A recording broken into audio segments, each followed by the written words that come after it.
WhatsApp everyone, welcome back to the channel. आज हम new profit ratio को calculate करने के थर्ड केस के ऊपर डिस्कस करेंगे।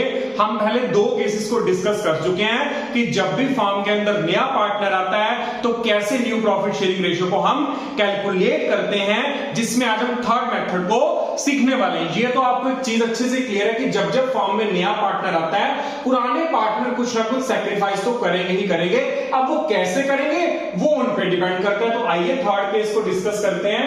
कह रहे इक्वल प्रोपोर्शनेट कंट्रीब्यूशन।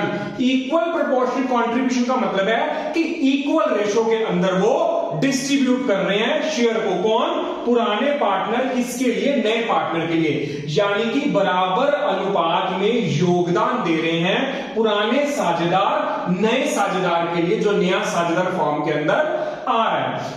ध्यान से देखें, जब भी ओल्ड पार्टनर यानी कि पुराने साझेदार नए पार्टनर के लिए इक्वल रेशियो में शेयर सैक्रिफाइस करते हैं, यानी कि फर्म के अंदर नया पार्टनर आया और पुराने पार्टनर ने शेयर को सैक्रिफाइस किया, इस कंडीशन में वो सबसे पहले क्या करते हैं? न्यू पार्टनर के शेयर को, यानी कि जितना भी नए पार्टनर का शेयर है 1/4 1/5 जो भी उसका शेयर है, उसको मल्टीप्लाई करते हैं sacrificing ratio of old partner.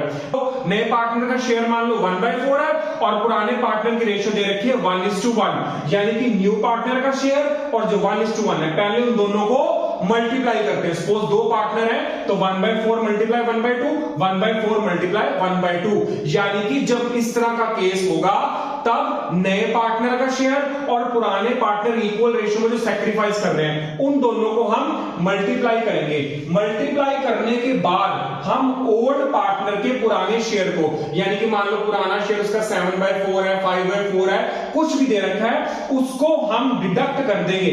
ये जो मल्टीप्लाई करके हमारे पास आ रहा है ना, यहां से हमें पता लग जाएगा ना कि पुराने पार्टनर ने कितना सैक्रिफाइस कर दिया है, यानी कि उसका पुराना शेयर जितना उसने नए पार्टनर के लिए सैक्रिफाइस करा है उसको माइनस कर देंगे, यानी कि ओल्ड पार्टनर का जो पुराना शेयर है, पुराने शेयर में से हम किस चीज को माइनस करते हैं? जो ओल्ड पार्टनर ने सैक्रिफाइस किया है, वहां से हमारे पास न्यू रेशियो कैलकुलेट हो जाती है। मान लो ए और बी दो पार्टनर है, उनकी रेशियो कितनी दे रखी है? ए बी की 5:4। सी एक नया पार्टनर आया है 1/3 से।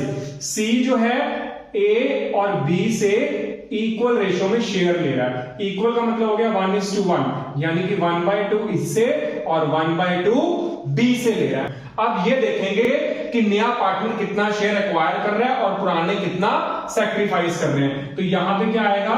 शेयर एक्वायर्ड फ्रॉम ए, यानी कौन शेयर एक्वायर कर रहा है? सी पार्टनर जो है वो कितना शेयर एक्वायर कर रहा है? ए से। अब यहां पे देखो, जो सैक्रिफाइसिंग कितना कर रहा है? 1/2, और पुराने पार्टनर का शेयर कितना है? 1/3। ठीक है, न्यू पार्टनर का शेयर और जितना पुराने पार्टनर ने सैक्रिफाइस करा, उन दोनों को मल्टीप्लाई, यही हमने डिस्कस करा था अभी यहां पे। अब सी एक्वायर्ड फ्रॉम बी, ठीक है, 1/2, यानी कि जितना पुराने पार्टनर ने सैक्रिफाइस करा, पुराने पार्टनर का सैक्रिफाइस मल्टीप्लाई न्यू पार्टनर का शेयर 1/3, यानी कि 1/6, यानी कि ए ने इतना शेयर सी को दिया 1/6, बी ने भी 1/6 सी को शेयर दे दिया। अब सवाल पैदा होता है कि टोटल कितना सैक्रिफाइस करा, ठीक है ना। अब नए पार्टनर जो है उसने तो अपना हिस्सा ले लिया जो लेना था। हाँ, अब नए पार्टनर का शेयर क्या बचेगा? 1/6 प्लस 1/6, इन दोनों का टोटल 2/6, यानी कि सी का शेयर क्या हो गया? 2/6। एक ध्यान रखना, हमेशा डिनोमिनेटर नीचे सेम बनाने की कोशिश करना, जिससे कैलकुलेशन में आसानी रहती है। अब देखो, अब ए का नया शेयर बनेगा क्या? क्योंकि पुराना शेयर कितना है? ए न्यू शेयर अब हमें देखना है वो कितना बनेगा। ए का न्यू शेयर कितना है? 5/9, और उसने कितना सैक्रिफाइस कर दिया? 1/6। 9 और 6 का एलसीएम आएगा 18, 9 2 10 5, और यहां 6 3 यानी कि 7/18। ये ए का शेयर अब इतना बचा। पुराना उसका कितना था? 5/9, 1/6 उसने सैक्रिफाइस कर दिया, अब ये उसकी न्यू रेशियो बनेगी, ठीक है। और बी का न्यू शेयर क्या बनेगा? 4/9 माइनस 1/6, यानी कि 18, 9 2 जा 2 4 जा 8, 6 3 जा 3 1 जा 3, यानी 5/18। यानी कि बी का न्यू शेयर क्या बनेगा 5/18। पुराना शेयर इतना 1/6 उसने सैक्रिफाइस कर दिया सी को, तो अब ये उसका शेयर बन रहा है। अब सी का शेयर कितना है, यहाँ पे हमने 2/6 लिखा था। अब देखो यार दोनों नीचे डिनोमिनेटर 18 है, तो यहाँ पे हम बराबर करने के लिए क्या करेंगे, 3 से मल्टीप्लाई ऊपर और 3 से नीचे, जिससे हमारा डिनोमिनेटर सेम हो जाएगा।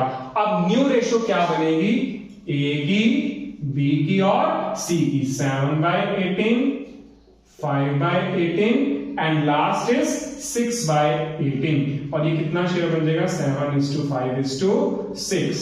ये आ गई जी न्यू रेशियो अब हमारे सामने। ठीक है ना, आई होप कि आपको अच्छे से क्लियर होगा। अब मिलेंगे नेक्स्ट वीडियो में नए जोश के साथ, नई उम्मीद के साथ। तब तक मस्त रहिए, स्वस्थ रहिए, बिंदास रहिए, हंसते रहिए और हंसाते रहिए।